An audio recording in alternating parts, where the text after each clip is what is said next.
Rádio Rio de Janeiro, a emissora da Fraternidade, passa a apresentar Luz na Penumbra, programa que leva ao seu coração a mensagem da doutrina espírita.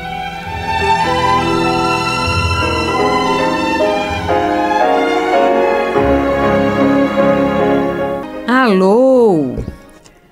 Eu, Angélica Lopes, aqui com vocês de novo para darmos continuidade ao estudo do Livro dos Espíritos, na tradução de Evandro Noleto Bezerra.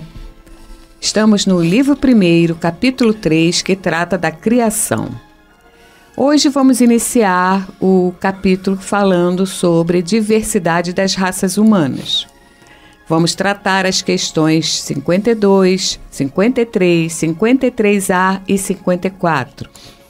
E contamos com essa equipe maravilhosa de colaboradores e estudiosos.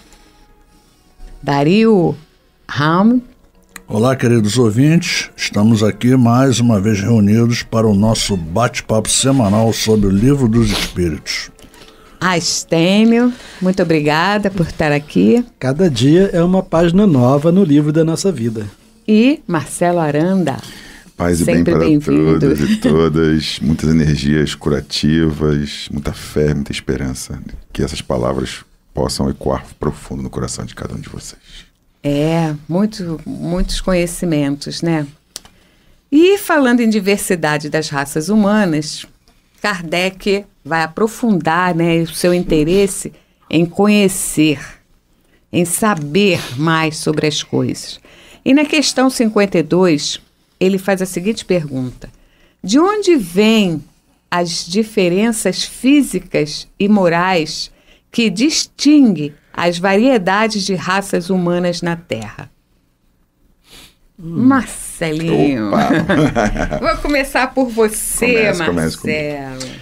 Então, aqui vamos ler aqui, ele fala o seguinte, né? Do clima da vida e dos costumes, dá-se o mesmo com 2 filhos da mesma mãe, que educados longe um do outro e de modos diferentes, em nada se assemelharão quanto ao moral. Olha que resposta ele dá, né, pra gente, né, para esta pergunta, né, fantástica, né? Que ele vai falar de onde vêm as diferenças, e aí ele vai explicar como uma metáfora mostrando esses 2 filhos que são educados. Por que esses filhos vão ser diferentes? Porque eles são espíritos diferentes. Eles podem ter a mesma carga biológica. Se forem gêmeos, então, aí que eles vão ser biologicamente, se forem gêmeos univitelinos, biologicamente iguais, mas completamente diferentes do ponto de vista espiritual, pelas jornadas, pelas caminhadas, pelos saberes e fazeres que eles foram desenvolvendo ao longo de várias reencarnações. Então, deixa eu chamar a atenção de uns aspectos também. Ele fala assim, começando pela pergunta novamente, né? Porque se Kardec tivesse achado que a questão do surgimento do homem na Terra estava resolvido, né, principalmente porque anteriormente em outro programa nós estudamos sobre a raça adâmica, né? Então, obviamente que Kardec, para perguntar de onde vêm as diferenças físicas e morais que distinguem a variedade das raças humanas, então ele já está dizendo assim, olha, não é apenas a raça adâmica, não, são muitas raças, né? Então ele fala assim, de onde vêm as diferenças físicas e morais, ou as diversidades, né, que distinguem as variedades das raças humanas na Terra? E aí, como o Marcelo chamou atenção agora, né? Então, no que pertine a diferenças físicas, nós temos a influência do clima, dos costumes, né, do estilo de vida, né, que gera corpos mais frágeis ou corpos mais fortes, negros, brancos ou amarelos, e daí por diante. O clima resolve isso. Mas, obviamente, a questão comportamental, o clima não resolve, né, Marcelo? Então, aí o Marcelo lembrou do elemento espiritual aqui, né, fazendo a diferença. Aí Kardec diz que dá-se o mesmo, né, para que existam essas variedades, né, dá-se o mesmo com 2 filhos da mesma mãe, que educados longe um do outro. Então, digamos, um num país e outro em outro país. Né? Digamos que 2 filhos da mesma mãe, um seja habitado numa tribo, ou seja educado numa tribo indígena, e outro seja educado numa universidade, né, americana. Serão 2 seres totalmente diferentes, né? Porque o ambiente, a cultura, exerce uma grande influência, né? Enquanto um filho, né, irá falar como o índio fala e comer o que o índio come, né? O outro desejará aquelas iguarias, né, especializadas e tal, né? Então, nesse ponto aqui, acho que chama mais atenção é a questão de não existir apenas uma raça humana, que a raça adâmica não é a origem da Terra, né? da habitação dos seres humanos na Terra. Existem muitas raças. Inclusive a diferenciação não se passa só em campo moral, né? Entendeu? Esses irmãos, morando numa selva, numa tribo indígena, o outro foi estudar na Universidade Americana, até no aspecto físico eles vão ser diferentes. Sim. Certamente o que mora na tribo vai ter uma alimentação muito melhor do que o que mora lá dentro de uma grande cidade americana, comendo coisas enlatadas, né? Comendo besteira, quer dizer, deve ser um obeso, enquanto o outro não deve ter nada de obesidade, no mínimo, né? A gente raciocina essa possibilidade. Então não é só indiferença moral, não, a diferença física também pesa muito, né? A organização do corpo, né? Ele é inerente às nossas necessidades evolutivas. Então, uma musculatura mais forte, mais robusta, vai favorecer uma atividade que exija força. E quem trabalha mais, quem utiliza mais a mente, o cérebro, a inteligência, não precisa de um corpo fortalecido, um corpo que aguente o grande tranco. Então, existe daí já algumas nuances na diferença a nível de organização do corpo. O nosso corpo também ele é desenvolvido, né, pela engenharia divina de acordo com as nossas necessidades morais. Então, sua missão, suas tarefas. Exatamente. Né? Então, tem aquelas cargas morais que a gente... Por exemplo, irmãos que submetem a suicídios e que destroem o seu corpo perispiritual. E para reorganizar esse corpo perispiritual, eles têm que passar por um processo de reorganização no corpo material. Então, às vezes, a gente se depara com corpos extremamente desorganizados, desfigurados, né? Que a gente encontra nas anomalias genéticas, né? E ali é um corpo preparado para aquele espírito se desenvolver. O objetivo das encarnações, né, da gente estar aqui é a evolução, certo? E essa diversidade nas raças, elas nos favorece a experiência em cada área que a gente esteja agindo, né, atuando, experimentando, não é isso? O que você acha? Não, tem fundamento o seu raciocínio. Né? Essa diferença aí, físicas, que temos as variedades de raças humanas, né? Você tem o nórdico, que mora num país que é frio, quer dizer, o cara não sai para tomar sol. Então ele tem a pele branca, cabelo claro, olho claro, talvez por consequência, né? Isso vem trazendo a quantidade séculos. De pelo no corpo também, exatamente, né? A gente foi perdendo ao longo. Isso varia. E é a diferença. O negro é um cara adaptado para pegar sol, porque ele tem a melanina, protege ele de queimadura solar.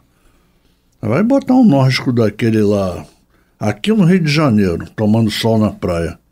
Já era. O cara vai para o pronto-socorro com queimadura de 2º grau. Insolação. Né? Então, o cérebro não aguenta. Então, existe a diferenciação genética dentro do nosso planeta. Nós temos diferentes raças, tá? Não se divide só em branco e negro, não. Isso aí é espalhado, né? É tudo adaptado ao local, ao ambiente que eles nasceram e vivem há, não sei, há milhares de anos. Eu acho que fundamentalmente pelas necessidades evolutivas. Exatamente. Que eu acho que a gente tem. Por exemplo, o nosso próprio corpo, né, no processo da nossa ancestralidade, nós tínhamos o corpo coberto por pelos, né? Por quê? Porque ainda não havia o advento da roupa. E aí, com o advento da roupa, do agasalho, da proteção, esses pelos foram ficando desnecessários. Hoje em dia, a gente já vê nossas crianças atuais, né, as que estão encarnando agora, já não tem mais o germe dos sisos, dos dentes, na arcada dentária dos sisos. Por quê?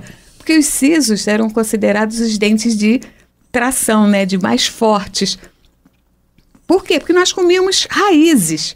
A partir do momento que a gente passou a comer comidas cozidas, macias, ele foi deixando de ter necessidade. Então, algumas pessoas, o dente nem eclodia. Aí tinha que ir para o dentista para retirada para poder organizar os outros dentes. Isso a gente vê muito. Fazer extração do siso. O siso não serve para nada. Mas ele já serviu um dia. E, ultimamente, as novas encarnações já mostram a nossa arcada sem o germe do siso. Que mostra uma evolução nesse aspecto também. Então, o nosso corpo, a nossa configuração genética, molecular, ele vai acompanhar as nossas necessidades evolutivas. Verdade.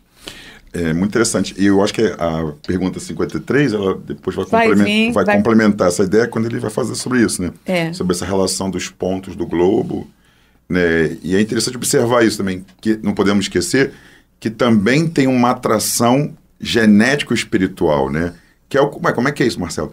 É pensar que no momento da fecundação, aquele espírito que está ali, né, se preparando para reencarnar, ele vai atrair magneticamente o melhor óvulo para a reencarnação dele e o melhor espermatozoide para aquela reencarnação dele. Que vem com a carga genética que ele precisa. Entendeu? Então também tem esse outro elemento que a gente não pode esquecer, porque quando a gente fala das diferenças, a gente só está olhando o ponto de vista material, mas a gente tem que olhar também esse ponto de vista espiritual, que é a palingênese, né, que é falada dessa junção daquele momento, né?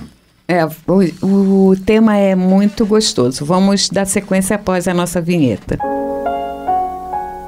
Você está ouvindo pela Rádio Rio de Janeiro o programa Luz na Penumbra, com o estudo de O Livro dos Espíritos, na apresentação de João Batista. Então, vamos lá dar sequência no nosso estudo. E na questão 53... O homem surgiu em vários pontos do globo? Então vamos ver aqui, ó. Aí ele vai dizer, olha que interessante. Sim, ele surgiu e em diversas épocas. Então veja que resposta ele vai dizer, né? Então o cara que está preocupado de entender como é que é essa história, e aí os espíritos reforçam para ele. E essa é também uma das causas da diversidade das raças. Mais tarde os homens dispersando-se nos diferentes climas e alinhando-se em outras raças, formaram novos tipos. Então veja que interessante, né? A gente estava acabando de explicar sobre esse detalhamento, que vai ter a importância desse processo que é material, e aí a gente vai ter, né, a lei de evolução, nosso grande Charles Darwin, que vai trazer essa ideia, né, da seleção natural, quer dizer, uma seleção da matéria, mas também vai existir uma seleção espiritual do nosso saudoso professor Dr. Jorge Andréa, que eu tenho um carinho muito grande de ter oportunidade aqui na rádio, em outros lugares, estar acompanhando ele, né, num livro que ele escreveu chamado Palingênese, a Grande Lei, reencarnação. E ele vai explicar em detalhes essa questão dessa atração magnética desses espíritos que, ao reencarnarem, quer dizer, quando estão indo no plano espiritual, se preparando, naquele momento da concepção, que uma equipe de desencarnados ali, médicos e enfermeiros que estão assistindo o processo, e aí ele fala da atração, né, magnético-espiritual para o óvulo e para o espermatozoide para formar. Então vejam que quando o espírito diz que existiu vários pontos, e existiu essa diversidade também surge num processo de uma seleção que é espiritual. Por isso que, às vezes, o espírito está num ponto e depois ele é deslocado para outro ponto para contribuir com seu padrão genético para cá. Muito interessante. Astênio, pega a 53A. Então, 53A, Kardec fala, essas diferenças, então, obviamente que ele está desenvolvendo a 53, né? Essas diferenças constituem espécies distintas, né? Porque os espíritos tinham falado que sim, que os homens surgiram em vários pontos do globo e fala da origem dos mais diversos tipos, essa coisa toda. Aí Kardec fala, essas diferenças constituem espécies distintas, e aí ele responde que certamente que não. Todos são da mesma família, família humana, né? Porventura, as múltiplas variedades de um mesmo fruto as impedem de pertencer à mesma espécie, né? Então, apesar das diversas origens, das diversas fontes, nós todos temos a mesma genética, né? Então, e temos a mesma origem. Aí, pertencemos à mesma família. Isso, né? Trazendo para a questão espiritual, todos nós nascemos do mesmo tronco que é Deus. Né? Isso, perfeito. Reforçando mais uma vez a questão do racismo, né? Que não tem sentido. Até porque se a gente ocupa vários corpos, então não tem por que eu olhar para o meu irmão e ter algum tipo de sentimento contrário só porque ele, neste momento, ele habita um corpo que é diferente daquilo que eu imagino. Exatamente. Somos a mesma coisa em qualquer lugar. Em qualquer corpo. Então, se eu sou uma laranja seleta e você é uma laranja lima, eu não posso ir contra você, seria racismo. Não, nós somos laranja do mesmo jeito, que história é essa? Só porque eu sou um pouquinho mais doce. E a sensibilidade, a diferença, ela se dá justamente nessa questão moral. Porque fisicamente nós acomodamos um carro, como é que se diz? Um corpo, né? Adaptado às nossas necessidades evolutivas. A parte externa não significa absolutamente nada, né? Nós vemos verdadeiros criminosos em corpos lindos, né? Sim. Dentro dos nossos padrões de beleza, em corpos lindos, e nós vemos outras criaturas feias ou corpos, né, negros, de uma inteligência enorme, de uma sensibilidade, um amor, de uma doçura, uma doçura, né? Então realmente o elemento espiritual que vale. Né?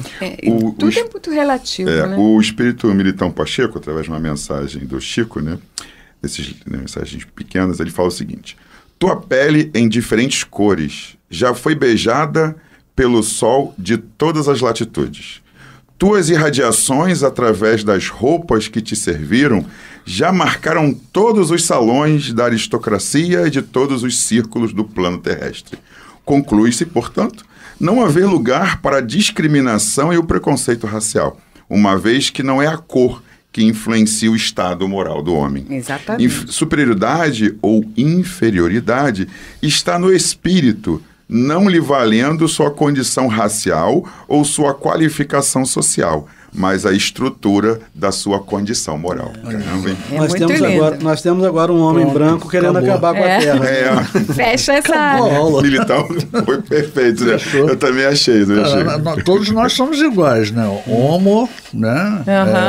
Gênero, espécie, sapiens. Tá? Tudo certo. Bem, tudo a mesma coisa, né? Tudo laranja aqui. Seleta, lima, pera, Bahia, vai por aí vai. Agora, a evolução moral, como eu falei na aula anterior, cada um tem a sua. Sim, em tempos diferentes. Ainda tem gente que está engateando, infelizmente, mas vai chegar lá também. Esse nosso fechamento aqui tem relação com a última questão de estudo de hoje, que é a 54, que ela diz assim: se, pois, a espécie humana não procede de um só indivíduo, o homem deve deixar, por isso, de se considerarem irmãos? Fala, Dario. Todos os homens são irmãos em Deus, porque são animados pelo Espírito e tendem para o mesmo fim. Quereis sempre tomar as palavras ao pé da letra, né? É a pessoa que gosta de ler a Bíblia ao pé da letra também. Então, nós tendemos o mesmo fim. O quê? É angelitude. É você se tornar um espírito perfeito. Esse é o objetivo, exatamente. Então, é a aquisição da moral do dia a dia, do aprendizado, do trabalho no bem, no amor ao próximo, indistintamente de sexo, religião, cor, raça, qualquer negócio. Entendeu? Então, cada um vai chegar lá ao seu tempo. Porque uns ainda recalcitram no tempo, né? Outros não, outros já estão bem evoluídos, né? Essa que é a grande beleza da humanidade, né? Do Homo sapiens, né? Então a gente tem que ensinar também aos que ainda têm pouca evolução, ajudar esses irmãos, né? Assim como o princípio espiritual, né? O princípio inteligente passou por diversos reinos para chegar à condição de adquirir o livre-arbítrio e ingressar no reino hominal, né, onde a gente vai aprender a ser humano, assim são, como é que se diz, as questões evolutivas nossas, entende? Então a gente precisa realmente, a gente está aqui para aprender a ser humano. Tem uma mensagenzinha no livro Trovas de Outra Vida, do Chico, pelo espírito Teotônio Freire, chamado Pontos da Vida. E ele fala o seguinte: coração de cada um, terreno que Deus cultiva. A dor, enxada comum, lição, a semente viva. Somente Deus vê a fundo, entre as surpresas da estrada, o pranto que invade o mundo em forma de gargalhada. Escada de humana estima, ilusão e cambalacho, a quem desce e vai acima, a quem sobe e vem abaixo. Alegria sem dever, promessa de se desdiz. Quem não aprende a sofrer, não sabe o quanto é feliz. Ama e serve sem demora, onde a vida se abastarde, auxílio depois da hora, socorro que chega tarde. Olha que coisa linda, né? Complementando essa questão de que somos irmãos, um depende do outro, um sobe, um desce. A vida é uma grande evolução em espiral. A gente não vai em linha reta, a gente vai subindo e descendo, subindo e descendo, subindo e descendo. E vamos temos que juntos passar por todas as experiências. E não podemos ninguém largar um da mão do outro, porque devemos caminhar juntos, como uma grande corrente. Quer acrescentar alguma coisa? Só fazer uma síntese da síntese que o Kardec fez, né? Então, nessa 54, é como se ele dissesse assim, ó: a espécie humana não procede de um só indivíduo. Então, a ideia do Adão foi pro brejo, tá certo? Então, a espécie humana não procede de um só indivíduo. Apesar de a espécie humana não proceder de um só indivíduo, todos nós somos irmãos em Deus, sabe? Então, fechou. Quem tiver dúvida... corroborando aquela ideia. Para que interessa saber se o primeiro homem foi há 4.000 anos atrás, há 30 mil? Isso não tem ensinamento prático nenhum. A prática, o que importa é você evoluir moralmente, fazendo aquilo que Jesus preconizou. Me serve. É verdade. E sabendo que cada existência e cada espécie nossa, cada raça, essa diferenciação de características físicas são importantes para o nosso processo evolutivo. Então, vamos passar por todas as constituições. Então, hoje, quem se prende ao racismo, com certeza vai experimentar um dia a experiência de estar no corpo que hoje ele discrimina. Sim. Que Jesus nos abençoe, nos proteja e agradecemos muito essa oportunidade de trabalho. Graças a Deus. Graças a Deus. Você está ouvindo o programa Luz na Penumbra.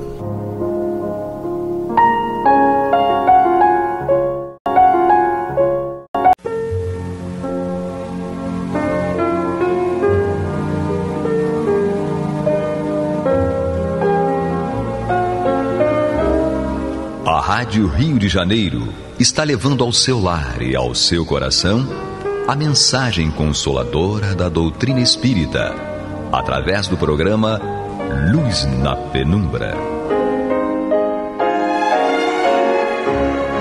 E agora com vocês, Antônio de Pádua Barbosa e Marta Batista.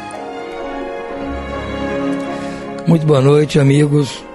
Estamos aqui mais uma vez para dar continuidade ao estudo do Evangelho segundo o Espiritismo de Allan Kardec. Nós estamos no seu capítulo 5 e hoje vamos apreciar aqui a palestra da Marta a respeito desse tema muito importante.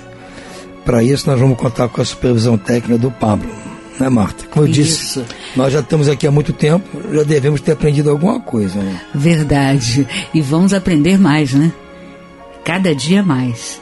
E vamos então desenvolver esse item 22, que nos ensina muito, porque o tema é: se fosse um homem de bem, teria morrido, que é o que nós normalmente, né, costumamos falar, costumamos dizer, de forma errada, de forma equivocada, embora seja uma verdade, mas não da forma como nós falamos, né? Nós falamos como se fosse um erro de Deus, né? O homem de bem não sobreviver, ter morrido, né? Enquanto que os homens que não seguem um caminho do bem, eles permanecem, sobrevivem.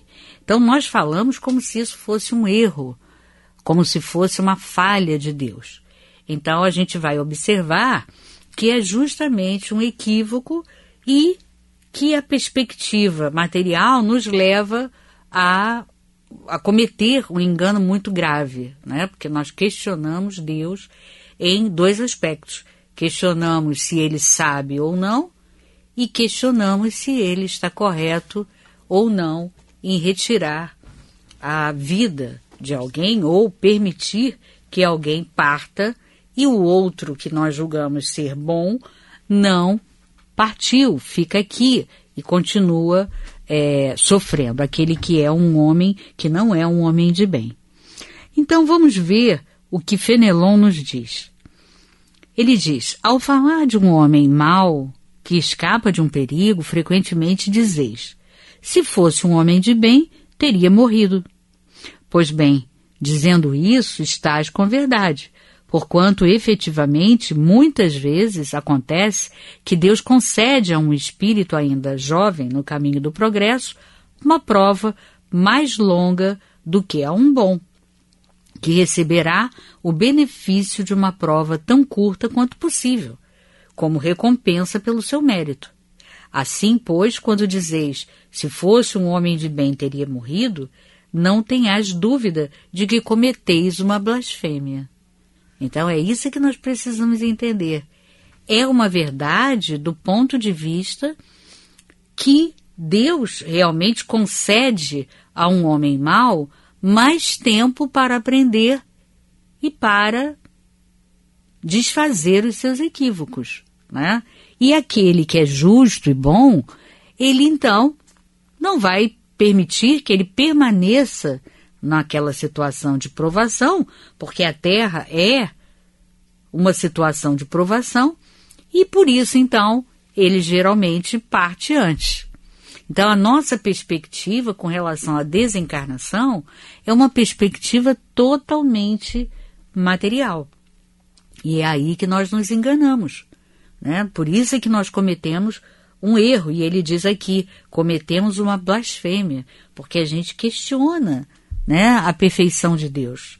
E a gente questiona também a sua misericórdia, porque a misericórdia é para aquele que necessita, né, para aquele que está doente, digamos assim, moralmente falando. E nós, então, invertemos tudo. E Fenelon, então, já começa nos dizendo sobre isso. Quer dizer, nós precisamos mudar o nosso ponto de vista. A gente observa, né, que a gente estuda um capítulo, outro capítulo, e a gente sempre retorna a essa ideia do ponto de vista, né, de Kardec. Porque, realmente, né, Tony, é algo que a gente precisa começar a compreender pela perspectiva espiritual, né? Como se diria hoje em dia, é hora da virada, né? É hora que a gente tem que virar a chave. Exatamente, né? Então, é isso que a gente precisa entender. E aí, quando ele diz aqui que dizemos uma verdade, aí aqueles que falam essa frase, né? Se fosse um homem de bem, teria morrido. Aí ele já aproveita logo para reforçar o erro, né? Tá vendo? É uma verdade. É uma verdade, mas é uma blasfêmia. Porque você está questionando a perfeição divina e a sua misericórdia. Quer dizer, quando ele dá oportunidade para aquele que é mau e está totalmente equivocado, ele está sendo misericordioso. Porque a gente tem uma perspectiva de que ficar aqui na Terra encarnado é ótimo, né? Ah, que beleza, ele continuou, ele sobreviveu. É essa a ideia que a gente tem. Claro que quando uma pessoa está doente e ela recebe tratamentos, cirurgia, e nós estamos ali vibrando para que ela supere aquilo tudo, é evidente que a gente fica feliz quando ela sobrevive. Porém, temos que entender que sobreviveu, vai ficar mais algum tempo conosco, vai ter mais um tempo para dar prosseguimento à sua jornada de enfrentamento das provas, porém, não é uma festa estar aqui na Terra. Não é que a gente pensa que é, e não é. Então, Fenelon já nos avisa, inicia nos avisando, olha, vocês estão equivocados, não é por aí, é uma blasfêmia isso que vocês estão fazendo. E a gente precisa entender que o objetivo desse tema, se fosse um homem de bem teria morrido, é justamente de nos fazer entender o valor da vida espiritual e a importância da vida carnal. E o porquê de algumas pessoas desencarnarem mais cedo e outras mais tarde, né? Sempre enfatizando e passando essas dúvidas sob o ponto de vista espiritual de que Deus é justo e nos oferece oportunidade em qualquer situação. Então ele segue dizendo, se morre um homem de bem e ao lado de sua casa mora um homem mau, vos apressais em dizer, seria bem melhor que fosse aquele. Estais completamente errados, porque aquele que parte acabou a sua tarefa, e aquele que fica talvez não a tenha começado. Então olha como é a visão espiritual, o ponto de vista espiritual é totalmente contrário a essa visão material que a gente avalia as coisas. Então ele disse, né, que nós sempre falamos isso, e se não falamos, pensamos, né? Se existe um homem mau ali por perto, residente ali naquela região, a gente vai dizer, puxa, esse não sobreviveu, e aquele mau está aí, continua por aí. Então é preciso que a gente inverta os nossos valores, que eles sejam todos de cunho espiritual, e para isso a gente pode tentar entender melhor isso. De que maneira? Vamos entender esse homem mau como um mau aluno numa escola. Isso aqui é uma escola e nós estamos avaliando alunos. O homem mau é um péssimo aluno, né? Um aluno que não estuda, é preguiçoso, né? Não se esforça. E o homem de bem é aquele bom aluno. O bom aluno permanece na escola na época de férias? Não. Ele está livre, ele foi para casa, ele vai curtir aqueles meses de férias, né? E não precisa mais vir à aula, vir à escola. Enquanto que o homem mau, que é o mau aluno, precisa. Ele precisa, ele está em segunda época, né? Ele vai continuar ali fazendo exercícios, porque ele precisa. Ele não estudou o suficiente, ele foi preguiçoso, não quis acompanhar, né, as aulas, o que o professor propunha, e ele então vai ter que nas férias, enquanto está todo mundo passeando, viajando, curtindo, ele vai estar ali na escola, sentadinho no banco e tendo que ter as aulas, porque ele está precisando. Então, se a gente inverte o exemplo, na mesma hora a gente começa a entender, não, realmente, o mau aluno tem que ir para a escola nas férias para fazer aula extra. Então, é isso que acontece com o homem que não é de bem. Ele está péssimo nas disciplinas, né? Na disciplina do amor ao próximo, na disciplina do respeito, né? Na disciplina de valorizar a vida como um todo. Então, ele precisa de aula extra, não tem dúvida. Por isso, ele permanece na escola terra, enquanto que o homem de bem, que fez tudo certo e encerrou a sua prova, né, a sua tarefa, foi liberado. Ele está de férias, né? Ele vai para a erraticidade, vai ficar um tempo na erraticidade, como os próprios espíritos dizem na codificação, vai descansar das lutas, né, vividas aqui na Terra. É como se fossem umas férias. Então, olha como muda e a gente passa a entender melhor, né? E a gente, então, não vai cometer mais esse equívoco aqui. Porque esse equívoco não é só um equívoco, um erro banal. É uma blasfêmia, ou seja, é algo que nós falhamos e erramos contra Deus.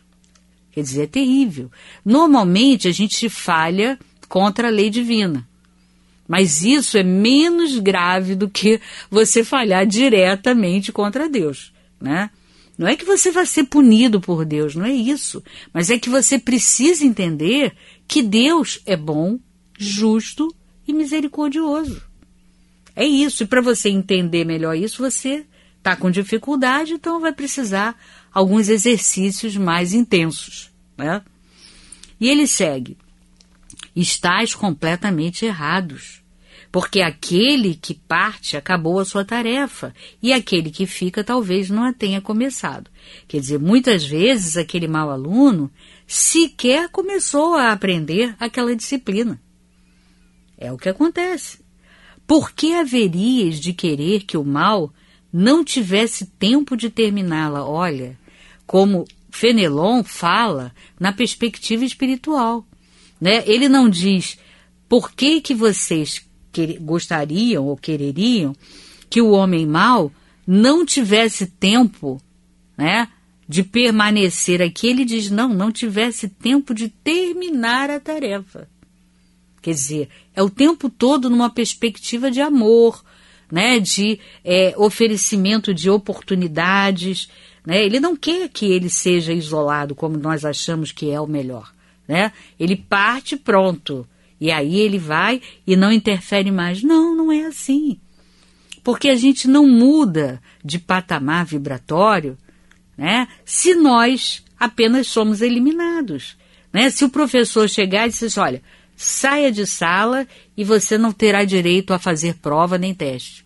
E aí, consequentemente, você não poderá saber se passou ou não de ano. Isso é bom? Não, isso não é bom. Então, Deus não elimina a oportunidade do mal de aprender e de dar prosseguimento ao aprendizado. Olha só, é totalmente diferente da nossa ideia de eliminação. Tira ele daqui que ele está perturbando. Não. Que dirias de um prisioneiro que tivesse cumprido toda a sua sentença e que o mantivessem na prisão, enquanto que se daria liberdade àquele que não tem direito a ela? Quer dizer, ele então mostra como é invertido o nosso pensamento, a nossa avaliação, né?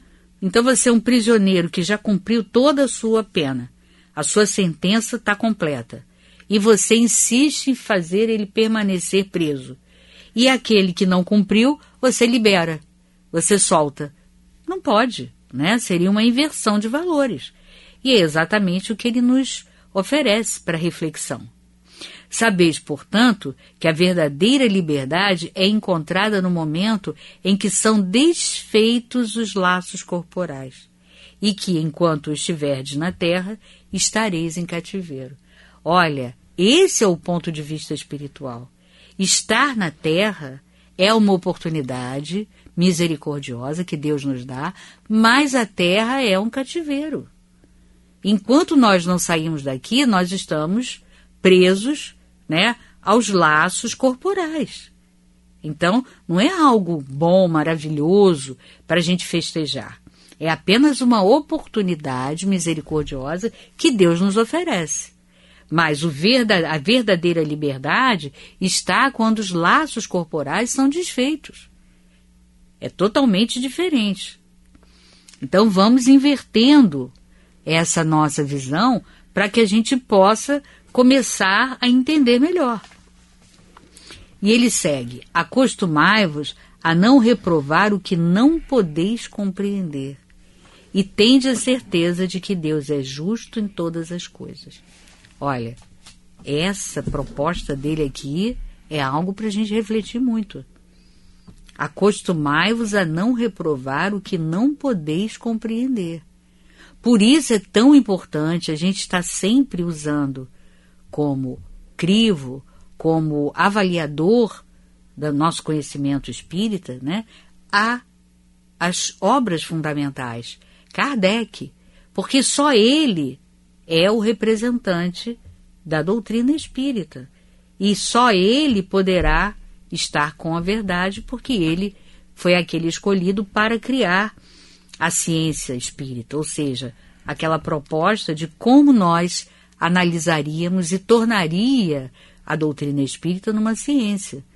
Então é uma ciência porque avalia cada mensagem e compara, né, com outras. Se aquela verdade aparece em várias outras oportunidades, ela é considerada, ela tem autoridade moral e é considerada e incluída no bojo da doutrina.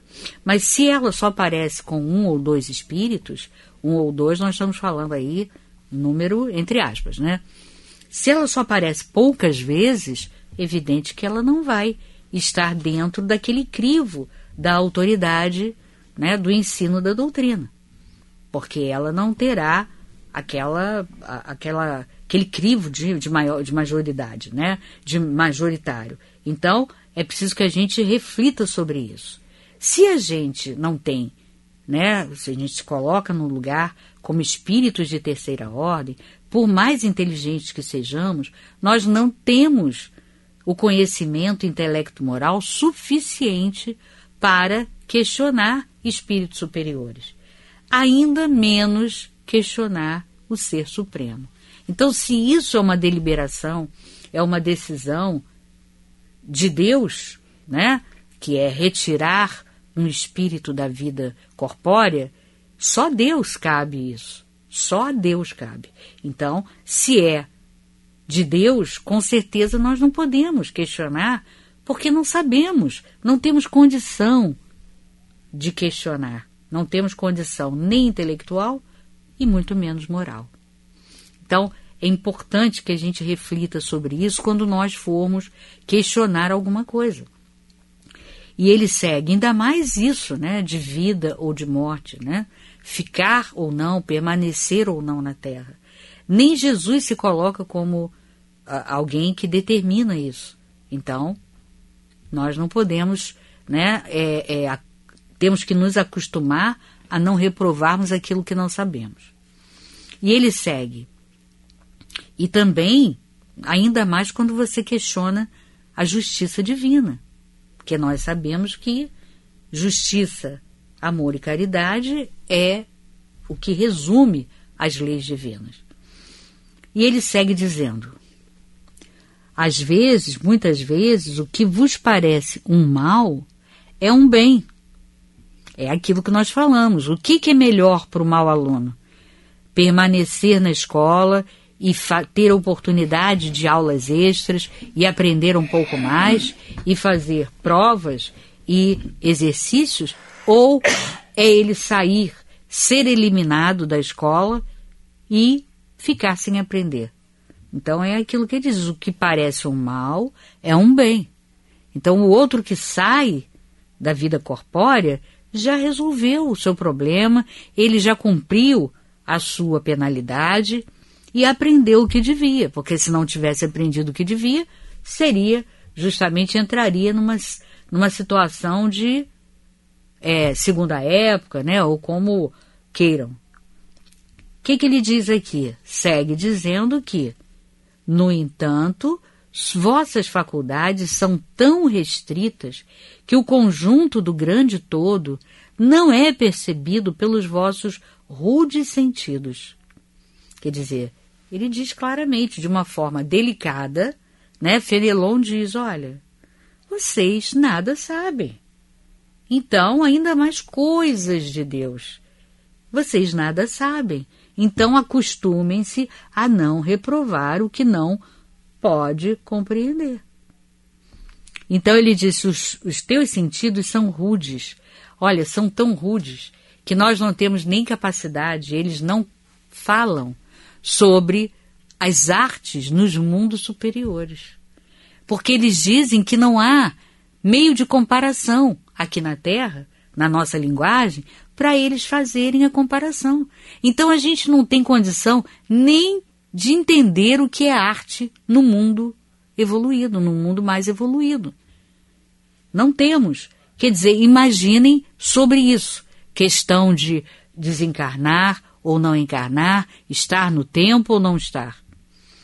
E ele diz, esforçai-vos para sair pelo pensamento do vosso limitado mundo. Quer dizer, ele está querendo dizer com outras palavras, de forma bem delicada e amorosa, que nós temos que ser humildes, né? Sejam humildes e esforçai-vos por sair pelo pensamento do vosso limitado mundo. E à medida que vos elevardes, a importância da vida material diminuirá para vós. Eles já falaram isso várias vezes aqui no Evangelho. E nós estamos apenas no 5º capítulo. E já foi citado isso aqui várias vezes. Então, ele encerra dizendo, e à medida que vos elevardes, a importância da vida material diminuirá para vós, porque ela vos parecerá como um incidente na duração infinita de vossa existência espiritual, a única existência verdadeira. Quer dizer, a nossa grande jornada é a jornada espiritual, é a jornada de espírito. Como espíritos, nós vamos jornadeando e, incidentalmente, para evoluirmos, nós precisamos de tempos aqui na Terra ou em algum outro orbe.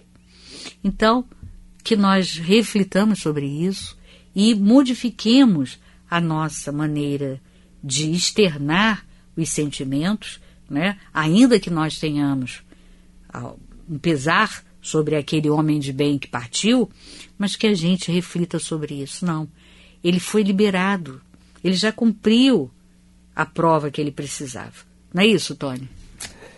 Marta, às vezes é difícil ainda para a gente entender esse outro modo de olhar as coisas, né? É verdade. A outra grandeza, que isso vale em qualquer aspecto. Nós estamos ainda num ponto de muita limitação do entendimento. Então essa mensagem chama atenção para isso, né? Num caso clássico dessa interpretação nossa, de achar erro em Deus, quando na verdade é o contrário. Verdade. É a misericórdia de Deus que está atuando. Mas a gente tem muito tempo pela frente aí para se esclarecer, e no futuro nós vamos entender direitinho todos esses aspectos da verdadeira vida, como diz aqui, né? A única vida, a única existência verdadeira. Vamos lá, aguardemos. Aguardemos e estudemos. Vamos ficando então por aqui hoje. A todos vocês, muito boa noite e muita paz. Muita paz a todos.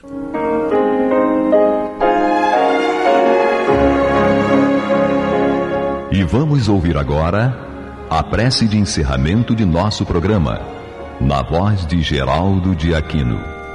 Jesus, dá-nos coragem para a luta, piedade para os insultos e misericórdia para as injustiças e ingratidões.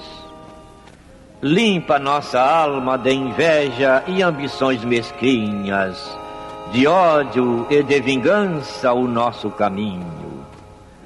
E que dentro em pouco, ao recolher-nos de novo ao calor do nosso leito, para que o sono nos dê a paz e o esquecimento das tristezas humanas, possamos sentir, Senhor, no mais íntimo de nosso ser, a doçura indefinível do Teu amor e a grandeza incomparável da Tua divina presença.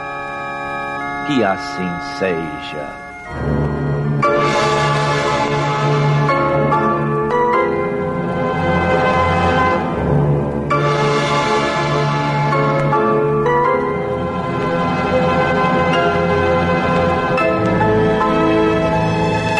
Acabamos de apresentar o programa Luz na Penumbra, que voltará a ser apresentado amanhã às 21 horas nesta emissora.